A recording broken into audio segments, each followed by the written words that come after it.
ആ കാണുന്ന ചെറിയ ആൾക്കൂട്ടത്തിൻ്റെ അടുത്തോട്ടാണ് ഞങ്ങളും നടന്നുകൊണ്ടിരിക്കുന്നത്. എന്ത് വാങ്ങിക്കാനാണ് ആൾക്കൂട്ടം എന്നറിയാവോ? ക്യൂൻസ്റ്റൗണിലത്തെ ഭയങ്കര പോപ്പുലർ ആയിട്ടുള്ളൊരു ബർഗർ ഷോപ്പാണ് ഫേഗ് ബർഗർ. അത് കഴിക്കാൻ വേണ്ടി നമ്മൾ ആ പൈ കഴിച്ചതുപോലെ ഭയങ്കര ക്യൂ ആണ്. പിന്നെ ആ ഷോപ്പിന്റെ ക്യൂ നമുക്ക് ഇവിടെ നിന്നാ കാണാം. ആ ഷോപ്പിന്റെ വെളിയിൽ വരെ ആളുകൾ ക്യൂ നിൽക്കുന്നുണ്ട്. പിന്നെ ആണെങ്കിൽ എന്താ ഇവിടെ ഈ ക്വീൻസ്റ്റൗണിൽ മാത്രമേ കിട്ടത്തുള്ളൂ. ഫെയർലി ബേക്ക് ഹൗസിലെ പൈക്ക് ശേഷം ഇതാ ഞങ്ങൾ അവതരിപ്പിക്കുന്നു ക്യൂൻസ്റ്റൗണിലത്തെ ഫേഗ് ബർഗർ. എൻ്റെ അമ്മോ, അതിനെക്കാട്ടിലും വലിയ ഗവൺമെൻറ് ക്യൂ ആണ്. ഞങ്ങൾ നിന്നതിനെക്കാട്ടിലും വലിയ ക്യൂ ആണ് ഇപ്പം ഞങ്ങളുടെ പുറകിലുള്ളത്. എന്താണെങ്കിലും ഞങ്ങൾ കടയ്ക്കകത്ത് കയറാറായിട്ടുണ്ട്. അങ്ങനെ നീണ്ട വെയിറ്റിങ്ങിന് ശേഷം ബർഗർ ഓർഡർ ചെയ്ത് ഞങ്ങളുടെ ഓർഡർ നമ്പറുമായിട്ട് ഞങ്ങൾ വെയിറ്റ് ചെയ്യുവാണ്. ക്യൂ നിന്നതിലും കൂടുതൽ സമയമെടുത്തു നമ്മുടെ ഓർഡർ നമ്പർ വരാൻ. 111 നമ്മുടെ നമ്പർ. ആ ഡിസ്പ്ലേയിൽ നിങ്ങൾക്ക് കാണാം. നമ്മൾ ഓർഡർ പ്ലേസ് ചെയ്യുമ്പോൾ 84 മാത്രമേ ആയിട്ടുണ്ടായിരുന്നുള്ളൂ.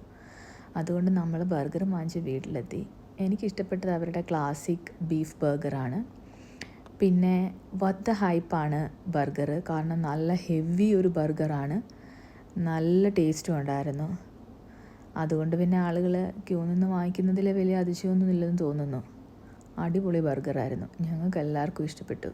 ഇന്ത്യൻ സ്റ്റൈൽ ബർഗറും ഉണ്ടായിരുന്നു കേട്ടോ. അതിൽ പൊളിയായിരുന്നു.